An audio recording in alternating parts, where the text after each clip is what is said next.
Hi, welcome to the CDOCS Tip of the Day. Now today, in celebration of Cinco de Mayo, we are going to have a tip of the day on how to make the perfect margarita. Now this recipe was created by Dr. Mitchell Kim, who has become quite the bartender in his downtime during COVID. So the first thing that we want to do is we want to take a glass and salt it to taste. I personally like a decent amount of salt in my margarita. And then you want to take a 1/4 ounce of agave nectar. Okay, 1/4 ounce of agave nectar in a mixing glass. We're going to mix this with a few other ingredients. Next, we're going to take 3/4 of an ounce of lime juice. Freshly squeezed is always preferred. It makes a difference that it is good lime juice and not just some canned variety.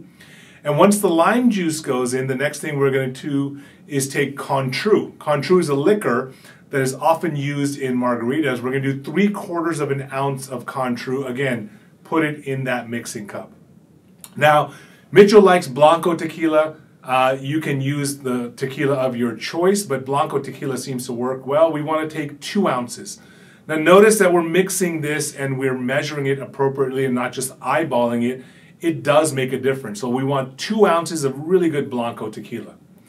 Now the final thing is we got to mix all of these ingredients and we've got to chill them.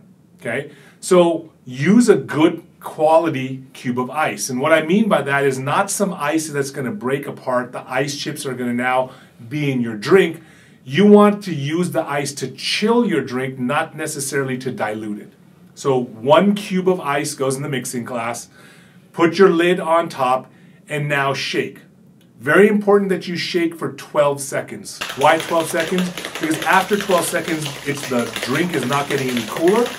All you're doing is watering down your drink so that you're diluting the taste. So 12 seconds later, you separate your glasses, you take a strainer. The reason is we don't want those ice chips to go in the drink to dilute the alcohol.